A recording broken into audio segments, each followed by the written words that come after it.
Hello, everyone. Jason Hagholm here, and today I am joined by Cody Chovancek, who will be fighting in the main event at BTC 16, the Challenger Series debut against Jake Geauvreau. Cody, how are you doing? I'm doing great, man. How you doing? I'm doing quite well. Well, Cody, as we approach the fight here, this is one of the most exciting fights really on the Canadian scene this year with two young up and coming guys that have two fights under their belt. But you called out Jake. What was the reason and logic behind that? Well, like I said in the call out, I signed to fight him once before and then said yes to him twice. So it was the fight to make happen.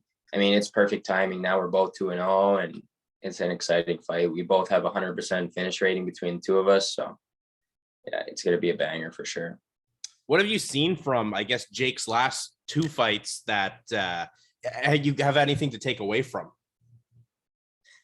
He wants to take the fight to the ground, I'm assuming, but he's down to bang on the feet too. So I got to be ready at all times, stay sharp, and just find my shots. They'll be there. And we haven't really seen you get to, I guess, showcase, you standing on the feet and banging. You like to take the fight to the ground as well and finish. Is that kind of something you're hoping to showcase your hands a little bit more in this fight, Cody? Yeah, for sure. For sure. I really like fighting on the feet and, well, just anywhere to be honest. But yeah, I'd like to get a nice highlight real finish for sure. And when they offered you this fight as the main event, like how ecstatic were you? Oh man, it was huge to be on main event on such a big card and the first Challenger Series. It was a huge honor. So many talented guys on the card, right? So many of my teammates or a couple of my teammates, and yeah. Does anything feel different for you, Cody, that you're in the main event now, just two fights in? Like you've been through some pro fights before, but now you're at the main event. Do you feel the weight of that? Yeah, we'll see how it is. Like, it's definitely a little more attention for sure. It's going to be a longer wait in the room, which I'm not looking forward to. Usually I like to get in there and scrap and then go watch my teammates fight. So I don't know. We'll have to play it a little different, I guess. Not get so hyped up right away. Yeah, and I guess you got to learn how to control your emotions and go through that. Like you really haven't had to deal with that. Mm-hmm. For sure. And you went to, I know you were a part of the Niagara top team trip to Austin, Texas a few weeks ago when Jazz fought out there. Talk about that experience, because you got to see the end goal of what you want to do, fighting in the UFC in a big promotion like that.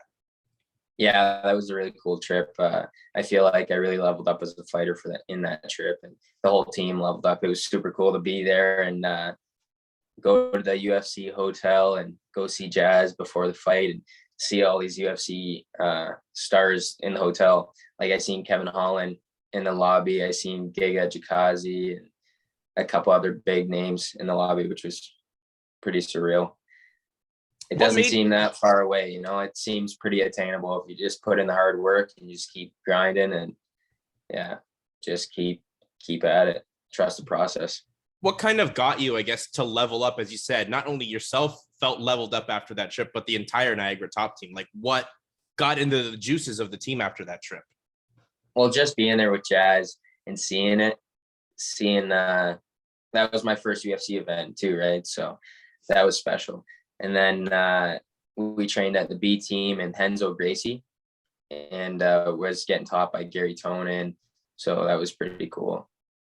Just to be there with those high level jits guys, like it was pretty sweet. So would you say, I guess, going into this fight against Jake at BTC 16, your jits game probably feels a lot better, even though it was pretty strong, but now you've got to feel better working with such a world-class guy like Gary Tonin. Yeah, that too, for sure. But there's fucking world-class guys at the gym, right. Like yeah. So many high-level wrestlers, so many high-level jits guys. Like we're always getting that wrestling groundwork in, so jits work. And every time I interview someone from Niagara top team, it just seems like the gym keeps growing. Obviously, Jazz had that fight. Sure, it didn't go her way, but a few weeks after that, Aaron makes his Bellator debut. The gym just keeps putting out solid fighter after solid fighter. Just talk about the success and just like iron sharpening iron there, because the gym has just grown so much each and every time, like month by month. Yeah, that's exactly what it is. Iron sharpens iron, right? And these guys are paving the way for us, like AJ, Romero, Jazz. they're paving the way. We see what they're doing, and there's no secret. It's just hard work, just in the gym every day, consistency, diet, all the fucking everything, all combined together. And yeah, there's no lack of motivation when you got guys like that in the room, and just everybody's fighting every other weekend takes away some of the nerves from it. I feel like that's just what it is. We're fighting, we're training. It's full time. It's not like everybody's got full-time jobs. This is our full-time job. Right. And obviously the end goal for everyone is to be where an Aaron or a Jazz is, and things of that nature. And this is a fight, Cody, against Jake at featherweight. And featherweight's kind of picking up steam as a whole. We saw what, Volkanovski did last weekend against Max Holloway. Yeah. What are your thoughts on the division as a whole right now, especially in the Canadian scene? Because there's not a lot of, there's some guys out there, but like, there's not a lot of waves going right now. And you and Jake can really just get the momentum going at 145 in this country. Yeah, for sure. I haven't really looked around too much, to be honest, around the other featherweights. I'm not really sure how long I'm going to hang around at featherweight. I was already starting to make the cut down to bantamweight before this fight. And then they said Jake was injured. So I was like, all right, we'll take a fight at bantamweight, starting to do that. And then they said he wasn't injured. So I'm like, all right, let's do this fight at 45.